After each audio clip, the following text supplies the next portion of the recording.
आज का हमारा फर्स्ट क्वेश्चन है, भारत में प्रोजेक्ट टाइगर किस वर्ष आरंभ किया गया था।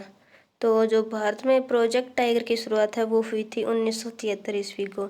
सरकार ने देश में बाघों को विलुप्त होने से बचाने के लिए प्रोजेक्ट टाइगर की शुरुआत की थी। बाघ बचाओ परियोजना की शुरुआत में इसके अंतर्गत 9 बाघ अभयारण्य थे और आज उनकी संख्या बढ़कर कितनी हो गई है, 50।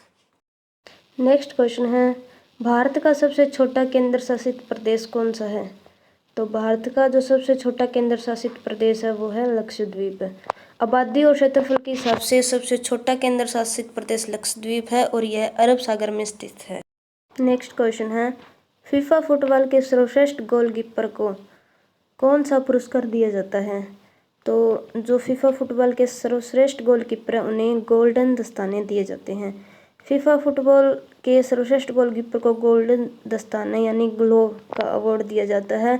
इस अवार्ड की शुरुआत स्वर्गीय सोवियत गोलकीपर के सम्मान में वर्ष 1994 में कराई गई। हमारा नेक्स्ट क्वेश्चन है, अंडमान द्वीप को निकोबार द्वीप समूह से कौन सा चैनल अलग करता है। तो जो 10 डिग्री चैनल है वो अंडमान द्वीप समूह को निकोबार द्वीप समूह से अलग करता है और यह हिंद महासागर में बंगाल की खाड़ी पर स्थित है। ठीक है, तो हमारा नेक्स्ट क्वेश्चन है, विश्व में सबसे बड़ा संविधान किस देश का है। तो विश्व में सबसे बड़ा संविधान जो वो हमारे ही देश भारत का है। तो दुनिया का सबसे बड़ा संविधान भारत का संविधान है। इसमें वर्तमान में 470 अनुच्छेद और 12 अनुसूचियां हैं। भारत के संविधान को हिंदी में और अंग्रेजी में हाथ से लिखा गया था। इसकी मूल प्रति संसद की लाइब्रेरी में हीलियम से भरे सूटकेस में रखी हुई है। नेक्स्ट क्वेश्चन है, कौन सा प्रावधान ऑस्ट्रेलिया के संविधान से लिया गया है। तो जो संसद के दोनों सदनों की संयुक्त बैठक का जो प्रावधान है वो ऑस्ट्रेलिया के संविधान से लिया गया है। जो संसदीय प्रणाली व्यवस्था है वो ब्रिटेन के संविधान से ली गई। नेक्स्ट क्वेश्चन है, मधुमक्खी पालन का वैज्ञानिक नाम क्या है। तो मधुमक्खी पालन का जो वैज्ञानिक नाम है वो है एपीकल्चर। एपीकल्चर में मधुमक्खियों का अध्ययन किया जाता है। ठीक है, और जो सेरीकल्चर है उसमें किया जाता है रेशम के कीटों का अध्ययन है। और जो हॉर्टिकल्चर है, हॉर्टिकल्चर वह शाखा है जिसमें अनाज, फूलों और पौधों को उगाने से लेकर बनाने के लिए उनकी मार्केटिंग का अध्ययन किया जाता है। वर्मी कंपोस्ट, केंचुओं की मदद से कचरे को खाद में परिवर्तित करने हेतु केंचुओं को नियंत्रित वातावरण में पाला जाता है। इसी को वर्मी कल्चर कहते हैं। तो वर्मी कल्चर कहते हैं केंचुओं के अध्ययन को। ठीक है, तो इसका मधुमक्खी पालन का आंसर क्या हो जाएगा, एपीकल्चर। हमारा नेक्स्ट क्वेश्चन है, अंतर्राष्ट्रीय मुद्रा कोष का मुख्यालय कहाँ पर है। तो अंतर्राष्ट्रीय मुद्रा कोष का मुख्यालय जो है वो है वाशिंगटन में। यह अपने सदस्य देशों को आर्थिक और तकनीकी सहायता प्रदान करता है। इसकी विशेष मुद्रा कौन सी है, एसडीआर, जिसमें यूरो, पाउंड और डॉलर है। इसकी स्थापना हुई थी 1944 में। ठीक है, नेक्स्ट क्वेश्चन है, किसके कारण राष्ट्रीय आय के चक्राकार प्रवाह का आकार घटता है।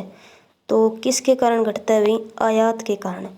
तो राष्ट्रीय आय का चक्राकार जो प्रवाह जो है वो है आयात के कारण घटता है। आयात में हम क्या करते हैं, बाहरी देशों से वस्तुएं मंगवाते हैं जिससे राष्ट्रीय आय घटती है, और निर्यात में हम बाहरी देशों को वस्तुएं बेचते हैं जिससे हमारी आय क्या है, बढ़ती है। नेक्स्ट क्वेश्चन है, निम्नलिखित में से कौन सा सागर भूमध्य है। तो इसका आंसर होगा अरब सागर। तो अरब सागर एक भूमध्य सागर है। भूमध्य का अर्थ है लैंडलॉक्ड। एक तरफ से तो ये अफ्रीका, दूसरी तरफ से भारत और नीचे की ओर से ये भारतीय महासागर से घिरा हुआ है।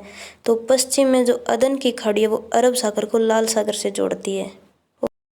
नेक्स्ट क्वेश्चन है, शिवालिक की पहाड़ियाँ किस राज्य में स्थित है। तो जो शिवालिक की पहाड़ियाँ वो है हिमाचल प्रदेश में। ठीक है, और हिमाचल प्रदेश भारत के उत्तर में स्थित है और इसकी राजधानी कौन सी है, शिमला, और इसकी राजभाषा है हिंदी। और जो हिमाचल प्रदेश है उनके मुख्यमंत्री है जयराम ठाकुर जी। नेक्स्ट क्वेश्चन है, राज्य के गवर्नर को शपथ कौन दिलवाता है। ठीक है, तो इसका आंसर हो जाएगा राज्य के उच्च न्यायालय का जो मुख्य न्यायाधीश होता है वो राज्य के गवर्नर को शपथ दिलाता है। यदि मुख्य न्यायाधीश उपस्थित न हो तो उनके द्वारा नियुक्त किए गए सबसे वरिष्ठ व उच्च पद पर आसीन न्यायाधीश राज्यपाल को शपथ दिलाते हैं।